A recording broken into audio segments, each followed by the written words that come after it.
നോറയുടെ കുത്തിത്തിരിപ്പ് game strategy big boss വീട്ടിൽ പൊളിഞ്ഞുകൊണ്ടിരിക്കുകയാണ്. അത് ഈ ഒരു ഗെയിം സ്ട്രാറ്റജിയുടെ ഒരു കുഴപ്പമാണ്. തമ്മിലടിപ്പിച്ചും പ്രശ്നങ്ങൾ ഉണ്ടാക്കിയൊന്നും അധികം മുന്നോട്ട് പോകാനായിട്ട് പറ്റത്തില്ല. അത് സത്യം പറഞ്ഞാൽ ഇതുവരെയും കണ്ടസ്റ്റൻസ് മനസ്സിലാക്കിയിട്ടില്ല. ഈ നോറ അവിടെ നടക്കുന്നത് ഇവിടെയും, ഇവിടെ നടക്കുന്നത് അവിടെയും ഒക്കെ പറഞ്ഞിട്ടുള്ള ഒരു ഗെയിം സ്ട്രാറ്റജി അവിടെ എടുത്തു. ഇപ്പോൾ ഋഷി അടക്കമുള്ളവർക്ക് കാര്യം മനസ്സിലായി, നോറ ഈ ഒരു തമ്മിലടിപ്പിക്കാൻ ശ്രമിച്ചു എന്ന്. ശരണ്യയ്ക്കും അപ്സരയ്ക്കും ശ്രീധുവിനും എല്ലാം മനസ്സിലായി. നോറയ്ക്ക് ഏറ്റവും അധികം മെൻ്റൽ സപ്പോർട്ട് കൊടുത്ത കണ്ടസ്റ്റൻസ് ആണ് ഈ ശ്രീധു ഉൾപ്പെടെയുള്ളവർ.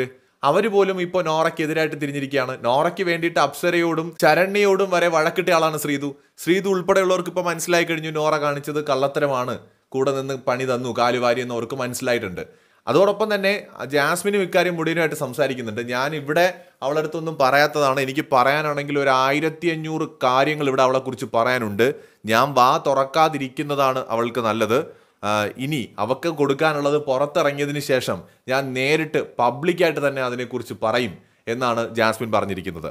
ചുരുക്കി പറഞ്ഞാൽ നോറയ്ക്കെതിരായിട്ടൊരു വമ്പൻ ഗെയിം അവിടെ ഡെവലപ്പായിക്കൊണ്ടിരിക്കുകയാണ്. കാരണം നോറയുടെ ഈ കുത്തിത്തിരിപ്പ് സ്ട്രാറ്റജി ഏതാണ്ട് കയ്യിൽ നിന്ന് പോയി കഴിഞ്ഞു.